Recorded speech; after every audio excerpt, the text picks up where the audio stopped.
Hello and welcome back to Rage Gaming, and finally we're talking a bit of Silksong. It has been 6 years since they announced Silksong in 2019, and since then it's been very up and down whether we're ever going to see the release of this game. It has been over 8 years since I played this incredible game. I did a whole playthrough on my old channel. Hollow Knight is one of those rare special gems made by a team, Team Cherry, who obviously absolutely love the thing that they're working on. And that seems to be the case again with Silksong, to our own detriment a little bit in terms of waiting. In an interview where they discussed the topic of like, what the hell happened? Where's it all been? It's just that they loved working on the game. And as the common term development hell has been thrown around for a lot of different games, Silksong was apparently in development heaven, as people are calling it. Originally, it was meant to be just, a DLC, another update for Hollow Knight, turning into a full game. And with the incredible detail that was in the original game, we expect the same again. And what we've got here in Silksong, from looking at the new gameplay trailer, from looking at the actual gameplay footage of people playing at Gamescom, where they had about a 30-minute session to play, it is indeed more Hollow Knight, but with a important change. Lots of little subtle things that are going to have a big impact. Simple things like the energy system now being cut up into two. So your offensive skills, ability, spells, whatever you want to call them, you have a separate resource system you build up through combat to the one that you use to heal, unlike Hollow Knight where you're using the one, and then it was a choice. That kind of thing is going to result in a lot more aggressive gameplay, and in turn, I'm expecting the gameplay to be a lot more intense. The average pace of a fight higher than Hollow Knight's average pace, because we're going to be able to put out a lot more offensive skill use. Anyway, that's already getting a bit deep on it. Let's talk about everything we know about Silksong and just some of the stuff that I've weaned from watching the trailer quite a few times and looking at the Gamescom footage. So obviously it's releasing on September 4th, which is really soon, shortly after the announcement itself at Gamescom. It is releasing on a lot of platforms, unlike what you might have thought a long time ago, where it seemed like Xbox had bought the rights, but then maybe it was a Switch 2 release title. Well, no, it's releasing on the Xbox consoles, PlayStation 5 and 4, both Switches, and PC as well. So it's not an exclusive. And the future of the game looks bright in general too, because it's Team Cherry. They released like 5 massive updates for the game, ending with what was like this incredible boss gauntlet system. So there's going to be a lot of replayability, but there's going to be future content for the game for sure. Do you need to have played Hollow Knight to experience and enjoy Hollow Knight Silksong?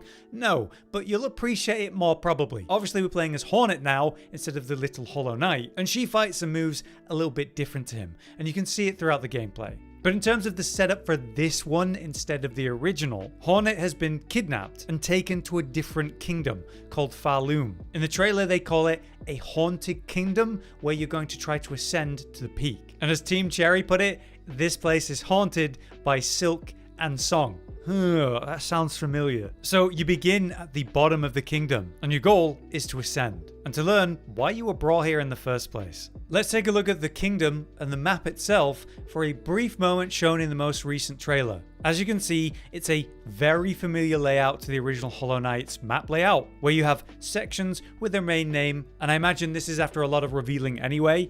But each one has its own main name and main theme, but there's many areas within. And of course, there's going to be a lot of secret areas throughout. We also know from the gameplay that there's going to be some sort of village or hub. At least that's what it looks like. Of course, we had that in original Hollow Knight, where we originally found that village very early in the game. And then you slowly expanded upon the village, where new people came in, you had new storylines. Is it Bellheart at the top middle? Maybe. But since we start at the bottom, I would assume it'd be actually quite deep this time. So it's almost like the layout is upside down compared to Hollow Knight, where we did work our way down and worked our way all the way to the abyss and big events there. Maybe the end game areas are going to be at the top. Anyway, I imagine there will be some sort of conifer related system. In Hollow Knight, there was an NPC that you'd hear singing and humming in different places, which would then lead you to where he is. Then you'd get a map fragment off him and reveal bits of the area. Though some areas he refused to go, and then you're in the dark for a lot of the time. I'm sure a lot of cool stuff with the map will be in play. But how will you get around the place? Well, there was a sort of fast travel system where there was a train system that you could reactivate and get around different sections of the world. We don't know if that's going to exist here, but we have seen some major fast travel, like for example, Hornet mounting a creature that would fit in one of these train lines. But also Hornet going up this huge air passage very fast and upwards, or this other section where she's seemingly being pulled up by some thread. So we'll see how it turns out. In regards to the village and trading though, that definitely exists. At least what we're looking at here appears to be in the deep docks, in fact. We can see this NPC offering a few things like the Sting Shard, costing 140 of a new common currency, and then one of a rarer resource. There's essentially a stabbing trap you can set up. There's Magma Bell, which wards against lava and heat around those docks specific, so probably used to bypass some of those areas and open things up. Interestingly, it was also selling a crafting kit, and as it says, with this kit, you can craft sharper and deadlier tools. Now, there's clearly a mechanic where you're using limited amounts of tools. In the Gamescom gameplay, we saw them using these kunai, right? But they had a limited resource of them, and the people playing who talked about it said they didn't know how to restore them. So maybe you rest at a bench and get them back, or maybe you have to craft them every single time. And anyway, advanced crafting comes from this kit, maybe how you get the kunai. Let's sink our teeth into some of the interesting stuff here though with like movement. A key new feature is mantling. So in Hollow Knight there was a lot of platforms you jump up to or do some cool trickery, just barely not reach up. You slam into the side of the platform. Well, in Silksong, you'll be able to mantle on the side of that and then pull yourself up, which opens up a more forgiving form of platforming, which I think is going to be really appreciated at the start of the game, where based on the Gamescom footage, you're going to have very limited movement options. Just like original Hollow Knight, you'll start with the basics and then unlock new movement options as you go. However, we have seen a little instance of swimming, which is cool. Obviously, we've seen the bench reset system in play where Hornet's been moving by these benches, but I saw them appear on that map we looked at, so it's probably the same checkpoint system. Other stuff I saw was a wall hold where she's hanging on the wall but not moving down or up. Like the claw in Hollow Knight, you could slam into a wall and slowly slide down. She's holding position. And in fact, we've seen her dash upwards, so maybe, you got a limited distance before you've thrown off, so it'll help. But in the same wall hole concept later, she's literally just climbing up it. A big feature though is her ability to hook to targets, whether that's other enemies as we'll discuss in a moment, or other shapes that you can aim at with a needle and pull yourself to. You can do it in midair, but the problem here is it's going to consume your unique resource system, the thread or spool. But anyway, we saw familiar stuff like a double jump where she pulls out some feathery wings, probably a later game unlock, or this hilarious glide feature that likely is another unlock at some point where she's gliding slowly down by opening her clothing as if it's a parachute. While she looks very silly, it does look useful in this fight where she's avoiding some explosion terrain on the ground. But with a focus on combat now, you have special abilities and seemingly consumables. Like I said, there's lots of kunai being used in the Gamescom footage, but with limited number. If you look at the spool where there's this thread wrapped around it, this seems to fill up as you deal damage like the original energy system, but again separate from the healing system now. Using some of that, you could pull yourself to a target from range, and importantly, her movement is very different to Hollow Knight, where she's a lot more floaty. In this case, it propels you to the target and then throws you above them. A lot of something you'll see here with Hornet is how she does these cartwheels and flips in the air. Compared to the little Hollow Knight that basically does a little bounce and then falls again, she has this extended air time, and so you should expect this game to be a lot more aerial. So familiar upwards and downwards attacks exist, but into that aerial movement, the uppercut actually sends her straight up, way higher into the air than you'd expect, and then when she does the downward strike, like in Hollow Knight, she bounces, but flips and stays a lot longer in the air. We see this corkscrew spin attack, where we also see the icon of a drill of some kind on the UI, maybe representing her ability to do that, and she spins like Captain Levi at this target mid-air. Again, consuming some of that thread. But again, it causes her to bounce off the target, so more air time. After bouncing up into the air mid-fight, she moves diagonally in this case, with a lot of forward momentum for a repeat air bounce. In the trailer, they mention over 200 ferocious foes, so that's going to be over 200 unique enemy types. This first enemy has a chain around its hand, charges up for a forward thrust. Next, we see a tight platform with these super agile enemies, one attacking in the air, while the other warps into existence and then swaps in like a tag team.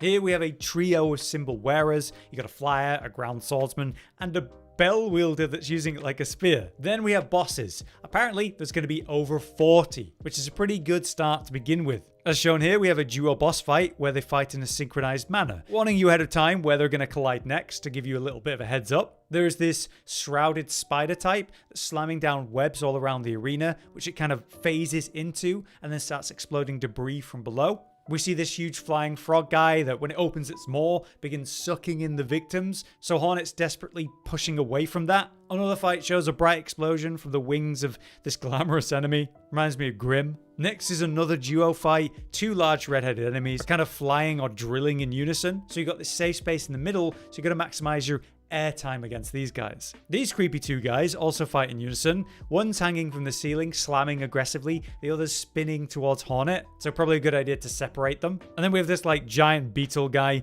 screaming in challenge. I think it's a pretty good showing for the movement and the combat overall. And you see a lot of familiar systems like the UI. You have individual hit points, which as we can see through different footage, is increasing as you progress the game. Obviously there's the sort of thread around the spool. This actually overlaps itself, so there's like 2 layers to it, which is pretty cool. Some attacks we see only use one individual thread, like say attaching and moving with the nail throw, but some use quite a lot, like the AoE around yourself or bigger attacks. Throughout, we see these equipment icons that seem to be tied to what special attacks you have currently. I am wondering whether this has replaced the charm system entirely, or we've just not seen it.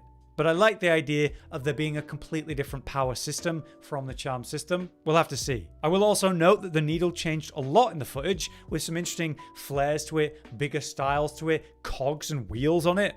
I expect this represents the current upgrade level of your weapon, but it seems a lot more like technology related than I expected. I want to mention as well some stuff we saw from the Gamescom stuff. IGN did this look at it and talked about their brief experience where one of them played for 10 minutes and the other played for 20, so not much at all. But that's the amount of time people had to play the demo they were waiting in line for. Anyway, they got to choose between 2 areas. There was the Moss Grotto and the Deep Docks. So the Moss Grotto appeared to be like the opening section of the game, so somewhere down at the bottom I imagine, and was described as very linear and easy to progress through. Initially, they could only jump and attack with no special spool system unlocked initially, but before long we saw that they had actually got that thread. So that's probably the first thing you unlock in the opening area. They also mentioned in the start that you can mantle on the edge of platforms like I was saying earlier, so it seems like that's coming in at the beginning of the game. I imagine just like original HK, we are going to get a basic start and gradually expand on all of our movement and combat mechanics, so you're not overwhelmed instantly. Anyway, the boss they fought here was called the Moss Mother, where it had very basic attacks, attacking in swooping motions from the air, and then spawning small familiar weak adds that you were fighting in the previous area. So a very forgiving initial fight. They also played the Deep Docks level then. It was like a maze engine themed intense area. We're also going to expect lava and heat based on what we saw with the trader. There they found many secret areas, so as expected from Hollow Knight, there's going to be some real depth to every area. And obviously, by this point, they're more mid-game, so they had a lot of new movement tech options that were pretty overwhelming for them. There's a lot of elevators. Overall, its design was very vertical. They found a mini gauntlet room where they're dealing with waves of enemies, and a lot of deep lore that they didn't have time to consider. The boss here, Lace I believe it's called, actually was a similar shape with, interestingly, similar attacks and movement to Hornet, also using seemingly silk through their attacks. And since Hornet's been captured and brought here, I think there's something there. Either way, this was a fluid and fast combo-based boss that actually reminded me a bit of the Mantis Lord dance fight, which I absolutely loved. I believe we saw this guy later in a trailer, so he might be an important character. Anyway, I've just kind of talked about a lot of stuff there. That's everything I could learn from looking at the Gamescom stuff and the new trailer and the just general information we have. As someone that's played a lot of Hollow Knight, I hope that was useful. We're going to be covering the game a lot as it comes out. It's finally happening. Until then, I've been Hollow, you've been you, and thanks for watching. Josh, Cotton, and Hollow with the videos, dropping the humor like a hammer on your tippy toes, bringing entertainment on a daily arrangement to take our insanity and turn it into entertainment. Yes, I said entertainment twice, to reiterate that it is nice to look into your faces on a mostly daily basis when you let us in your homes to make the whole world a stage. Goodbye.